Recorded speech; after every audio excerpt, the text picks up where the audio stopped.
cœur est dans la joie d'être ici ce soir. Moi, mon témoignage il est tout simple. J'ai grandi dans un foyer chrétien, mon père il est pasteur.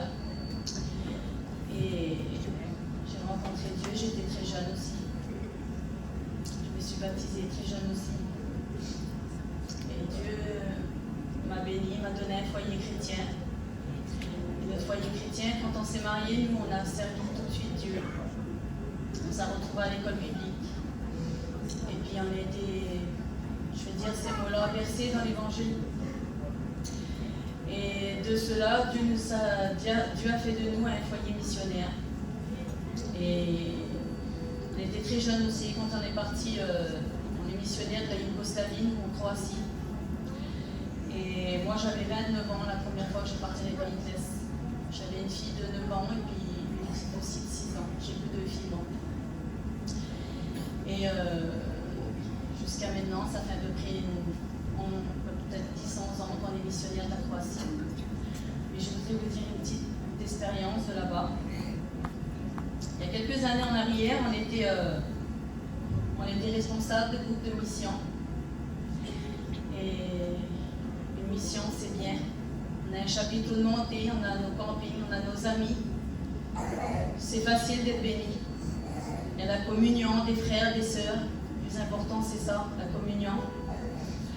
Et c'était notre tour de partir en Croatie en plein mois de juin. Et on a pris la route tout seul avec notre foyer. De Toulouse, on est parti jusqu'en Croatie avec le camping. Et là-bas, il y a un foyer sur place, c'est des chrétiens. Et les gens là-bas, ils sont très pauvres, ils sont très malheureux. Ils vivent vraiment dans la misère et la pauvreté. Et quand je disais ça tout de suite à la femme du pasteur, je disais, tu sais, j'étais dans les pays de l'Est, ce qui touchait le plus mon cœur, bon, c'était pas que les gens ils mouraient de faim, qu'ils étaient malheureux au niveau matériel. Moi, c'était l'âme qui me touchait. Parce que leur âme ne connaissait pas Dieu. Tu peux être riche et ton âme ne connaît pas Dieu. Mourir comme ça, c'est triste. Et là-bas, il y a une femme. Ça faisait à peu près 4 ans que je la connaissais, cette femme-là. Et cette femme-là n'avait jamais dit mon nom. Et cette femme a vécu dans un chagrin, la dépression, la tristesse. Parce qu'au moins d'1 an, elle avait perdu beaucoup de personnes de sa famille, cette femme-là. Et cette femme-là a se réfugié avec des chiens. Elle avait 3 chiens, puis elle disait que c'était ses petits. Pour elle, son bonheur, c'était ça. Et nous, quand on arrive avec les convois, là, on rentre dans la petite cour de la maison, et je ne peux pas vous dire le décor autour de moi. C'était imaginable. Quand j'arrive, on rentre avec le camping, et j'avais même pas un endroit où poser ma table. Et les gens, ils étaient là, quand ils nous ont vu arriver, ils pleuraient, ils nous prenaient dans les bras, ils étaient contents. Et puis cette femme, elle était là, avec ses 3 chiens. Et elle tournait autour de nous, mes petites, ils pleuraient, ils avaient peur. Et c'était vraiment difficile pour moi. Et vous savez, comme l'ennemi, il vient pas avec douceur, ou des fois il vient avec la douceur, des fois il veut. Et il me lançait des flèches. Il disait sur moi, tu te rends compte, tu étais en mission, tu étais heureuse, tu étais avec tous tes amis. Et là, regarde où c'est que tu te trouves. Vous êtes tout seul. Et regarde comme c'est autour de toi. Alors il venait tout des choses vraies. Je regardais autour de moi comme ça, là, puis c'était une atmosphère que je ne peux pas vous dire. Et puis je voyais que c'était un peu dur comme ça. Je disais, ce Jason, prends la guitare, moi je chantais un peu de cantique, je dis des fois ça va m'aider. Et puis Jason il prend la guitare et cette femme s'assit comme ça, là, avec ses 3 chiens, pas trop loin de moi. Là. Et quand on chante des cantiques, là-bas la présence de Dieu prend tout de suite sa place. Parce que Dieu, il ne peut pas nous laisser seuls dans nos soucis, dans nos problèmes, nos difficultés.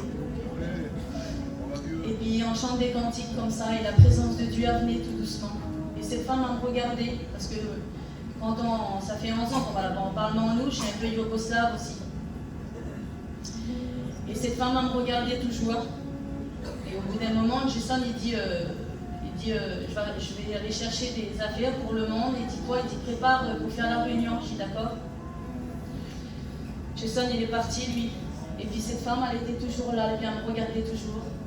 Et je préparais les chaises pour la réunion, je préparais un petit peu, de mettre un petit peu d'or. Et cette femme, d'un seul coup, elle s'en va là. Et quand je regarde la femme partir avec les chiens, je fais merci Seigneur. J'étais contente sur le coup. Et cette femme, elle est revenue à peu près 5 minutes après. Et elle me tape sur l'épaule comme ça. Et quand je me retourne, elle avait un cadre photo, un album photo comme ça. Et dessus, il y avait toutes les personnes de sa famille qui étaient décédées là. Mais cette femme, elle me dit tout ça, elle me dit tout pratiquement. Et elle dit sur moi, qui t'a la paix et t'as la joie, toi. Elle dit, tu crois que moi, je peux avoir la paix et la joie avec tout ça? Et cette femme, elle s'assit sur la chaise, là, elle prend le cadre contre elle, et elle se met à pleurer. Je ne peux pas vous dire comment, et les 3 chiens avec elle, ils se mettaient à pleurer. Mais je ne peux pas vous expliquer le physique de la femme, là. En Yougoslavie, c'est des chaleurs tropicales. C'est des chaleurs terribles. Et toute la journée, elle avait les bêtes avec elle. Alors, le physique de la femme, là, c'est une femme à peu près de 60aine d'années, à peu près. Je ne peux pas vous dire. Le tableau devant moi, quoi. Et quand je regarde cette femme-là, qui s'assied sur la chaise et que ses bêtes sont en train de pleurer, ces chiens-là, je dis Seigneur. Et quand je dis ça, une présence de Dieu qui tombe sur moi, j'avais l'impression d'être entre ciel et terre. Et quand je la regardais, je disais Seigneur. Et Saint-Esprit, il me parle dans mon cœur. D'un seul coup, il me dit, tu sais ce que tu vas faire? Il dit, il faut que tu la prends dans tes bras. Et dans sa langue à elle, il faut que tu lui dis que je l'aime. Et que toi aussi, tu l'aimes. Mais cette femme, elle était tellement dans ça. Moi, je luttais, je disais, Seigneur, je ne peux pas, regarde comment elle est. Je ne peux pas, Seigneur, je ne peux pas. Et Saint-Esprit me répondait toujours, dis-lui que je l'aime. Que si tu es ici, c'est pour ça. Et d'un seul coup, je fais sortir tout l'orgueil de moi, là. Toute cette chose, vous savez, la personne humaine, c'est pas facile, parfois. Et cette femme-là, je la prends dans les bras comme si c'est ma mère.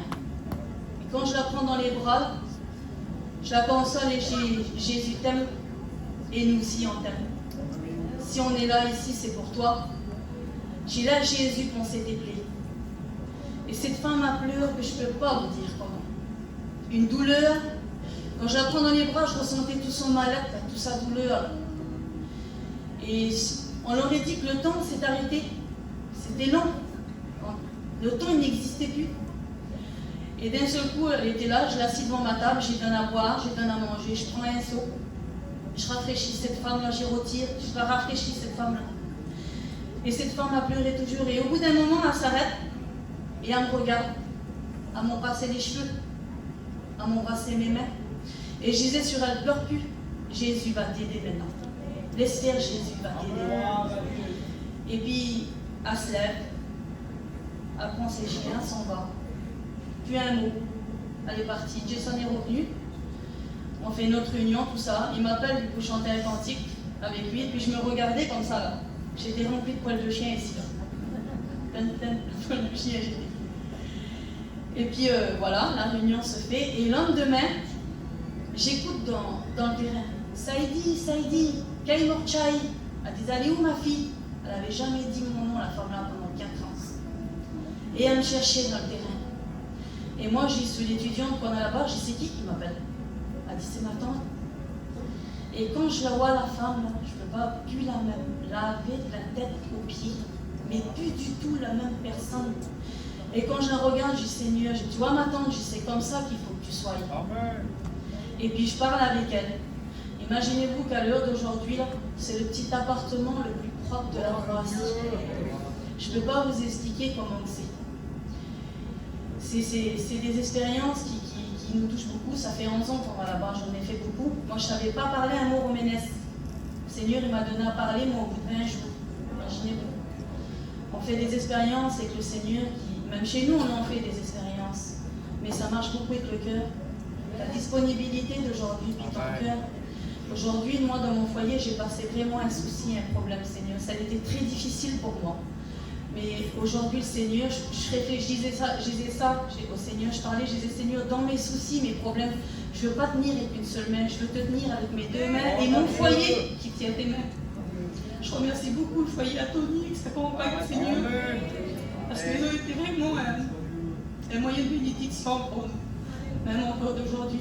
Seigneur, je vous le dis, dans vos soucis, vos problèmes, tenez la main de Dieu avec votre foyer. Que Dieu le bénisse.